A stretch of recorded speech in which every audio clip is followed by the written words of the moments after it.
jëm ci état de droit fii ci Sénégal ci sa présentation yaa ngi koy wax 2023 tegoon nañ la loxo ci guddi ñi ko defoon di ay gendarme yoo xam te ñu ngi nekkoon en civil lu ni mel nag juróon coow ci biir réew mi ñu jàpp ni xëy na salfaañe àq ak yelleefu doomu aadama la ñaari at gannaaw ba mu fi jàlleeg léegi Daouda Gueye naka nga gisee li ñuy wax état de droit tey jii ci Sénégal. mais Ismaïla xam nga ne avancé na bu baax yow doxatoo suufu point nga fay fekk ay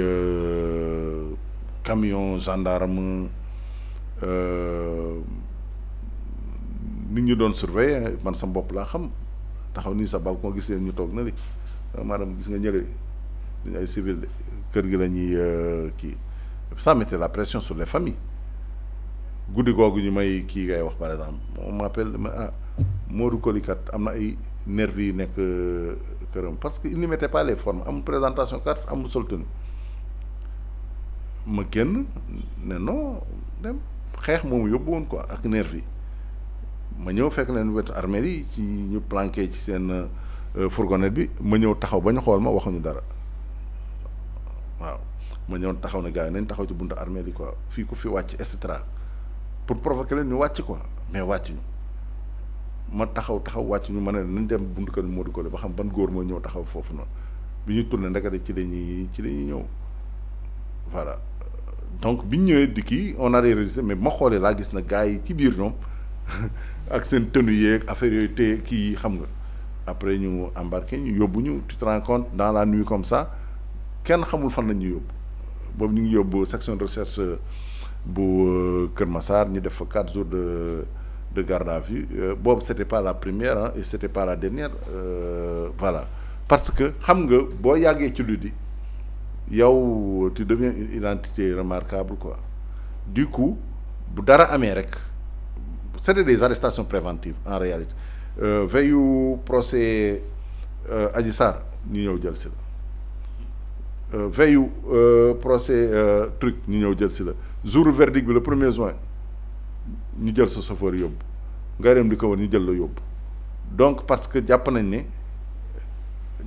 yow Pikine daal voilà te aussi il n'avait pas tort parce que dans la résistance ñun sax mën disee mooy par rapport à Pikine toujours non histoire bi du jeex te Pikine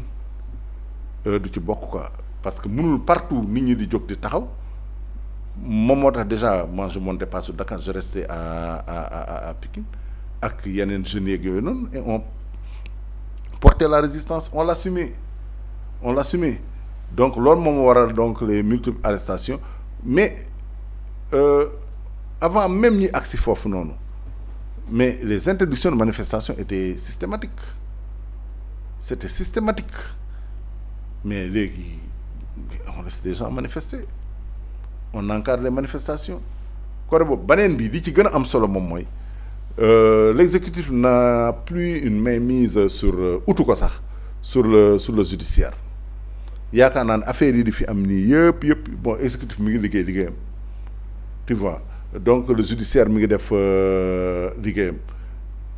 même des gens yoo xamante ni parce que quand on parle de présomption d'innocence si on est de l'autre côté on va avoir présomption de culpabilité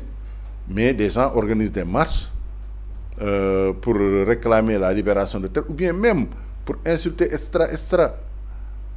waaye nag liberté bokkut ak libertinage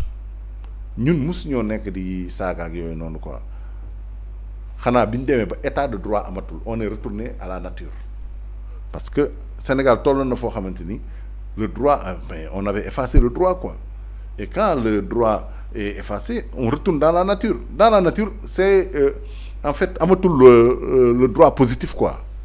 donc survie la moom moo tax ñiy wax naan ah oui pourtant ñi doon def appel à instruction affaire yoonu dañ leen daan yéen lañ daan jàpp tey ngeen di wax diw tey non bokkul on est dans un état de droit on a rétabli l'état de droit et quand on a rétabli l'état de droit la justice elle est libre et indépendante mais elle sévit bu fekkente ne am na koo xam dafa violer droit mais bu fekkente ne c'est un état de non droit foofu justice amatu fa foofu on est en mode survie quoi quand la force et l'arbitraire remplacent la loi la nature reprend ses droits ça c'est une théorie donc du droit politique en philosophie mais nekkatuñ ci loolu te ñëpp xam nañ ko dëkk bi bon gisatoo ay camion gendarme di taxaw fii ci suufu pont yeeg fees comme si on était en guerre manifestation yi bu amee même discrètement le force de l'ordre di ñëw di encadrer les interdictions sont devenues mais l'exception alors que c'était la règle ku mu neex nga dem toog ci plateau mais dans les limites quand même de la loi nga opposé wu critiquer et cetera et cetera et je pense que képp koo xamante ni def nga infraction par rapport à ton discours tey bu ñu la yóbboo cybercriminalité yow sa bopp xam nga ne yow yaa def ti ñu ci bëri bu ñu demee dañuy def amende honorable dañuy excuser wu parce que xam nañ ne lii war ñu ko maintenant qu'est-ce que tu vas faire oui l'état de droit et après c'est le libertinage mais boo ko bàyyee kenn def ko ñaar def ko mais dëkk bi dafay dem ba nga xamante ni saa waay kenn doon nekk en sécurité du point de vue moral parce que dañu fekk ay gor jóg wax leen lu leen neex saaga leen ak li muy méttee ku nekk naka natt ci bopp maa ngi gis xanaa le doyen Alioune Tine maanaam une menace de plainte ñoo xam ne dañ koy saaga et récemment moo doon wax naan le premier ministre Ousmane Sonko donc dafa war am esprit de dépassement bu ñu ko saaga et cetera mais boo ko nattee sa bopp dafay metti quoi donc ni mu ko méttee moom man noonu la ma méttee parce que doyen Alioune Tine lu ñu mënti wax c'est une icône alors donc mënuñoo bàyyi ay nit ñëw toog parce que ay chroniqueurs lañ war a ay leneen lañ donc lu leen neex ñu wax ko ci nit parce que ñoom seen bopp bi ñu leen ko waxee wala ñu wax ko ci koo xam daf leen jege du leen neex pour éviter cette anarchie là parce que nous sommes dans un état organisé boo xamante ni la loi moom mooy comment ça s'appelle encore le lubrifiant social bi tax ba ay heures du am on applique la loi. ci sa kàddu wax nga ba junju état de droit te kañ ci daan joxoñ baaraamu tuuma jamono yooyu di njiital réew mi bawoon di président Macky Sall tey ñu dégg kenn ci ndawal Pastef fi di wajuru Ayib Daffé ne ñi ngi waajal benn mise en accusation boo xam ni dafa ñeel moom njiital réew boobu noonu naam yëg nga ko ak ban lecture nga ci def ci mise en accusation boobu. mënta ñàkk xam nga tey mënuñu ñi nga xamante ni moom moo leen tabboon tey ñu leen di topp ndax lii ak lii ak laa moom nday mbi léegi nga xam dara ëmp ko ci woon te nga xamante ni lépp lu am ci réew mi moom xam nga damay dégg ñu naan waaw les responsabilités sont partagées déedéet nga citoyen ñaari tànk la taxawee obéissance ak résistance pour mu mat citoyen obéissance à la loi tant que la loi est objective tant que la loi ne se préoccupe que de l'intérêt général mais bu fekkante ne les gouvernants ñoom ñooy jalgati la loi boobu citoyen bi dafa résister pas pour se protéger mais pour protéger la loi parce que loi moo ñuy def ay doomu aadama lu ko may on reste dans la nature comme ay mala ce devoir de résistance là moom moo waraloon ñun taxawaay bi ñu taxawoon tey jii tey doo ñu gis ñu taxawee ko lu tax parce que la ko waraloon amatul mooy l'effacement de l'état de droit ñëw teg doole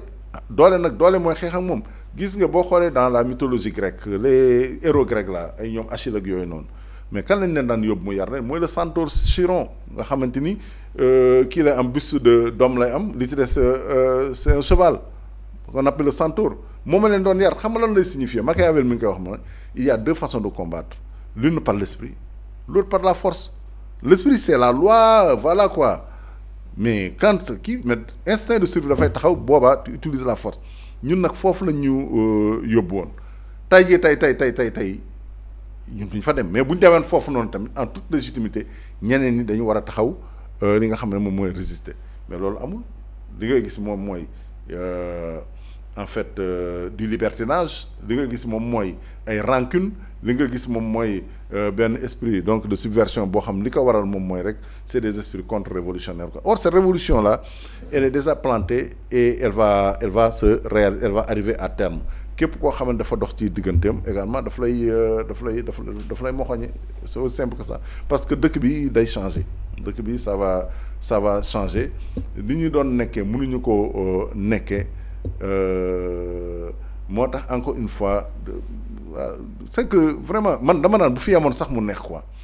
cette histoire de dette cachée là mais bu doon ñeneen ñoom ñoo gañewaat mais kon ñun fan lañ jëm yaanaa kii di dangay dégg ay benn imam sax taxaw naan toute vérité n'est pas bonne à dire un imam te xam yow référence bi Coran lan la wax ci wax lu du dëgg léegi daan ngay def da ngay ñëw bor bi nga fekk gis nga bu ñu ko nëbboon ñun bañ ko ki ñoom ñoo koy génnee ba pare nag imputé ñu ko te bu boobaa finalement crédibilité bi nga xamante ni amoon nañ ko daf koy entamer quoi daf koy entamer te daf ñuy rattraper tôt ou tard autant wax dëgg bi nii ba mu leer ñu jéem a xool nag lan moo ci part de responsabilité FMI moom tam mu endossé ko. moi je suis très d'accord avec Ndongo Samba Sylla ak yenn militants yi nga xamante ni dañuy dañ naan carrément cette dette odieuse là duñ ko fay parce que li am c'est une dette qui a été cachée au peuple sénégalais mais je ne peux pas en dire autant de certains cadres du FMI parce que mun woon a échapper à leur vigilance d'une manière ou d'une autre bu ko defee nag ñoom nañ assumer seen part de responsabilité ñu jéem a restructurer dette bi wala sax ñu jéem ko. Imaginez Macky Sall bi mu ñëw il a trouvé 2700 et quelques milliards de dettes avec une marge xool bi muy dem lim bordel ngeen baal bi mu fi bàyyi loolu nag nga yaakaar ne dinañ ko bàyyi waxuma la nag les crimes de sang yi nga xamante ni am na fii nii moo tax li ay wax loolu ça tombe sous le sens Macky Sall inévitablement il devra rendre gorge par rapport effectivement à tout ce qu'il a fait de mal dans ce pays-là te loolu mën ta ñàkk. waaw ma tey am naa ñu wax ci lu jëm ci wàllu mémoire nationale ak.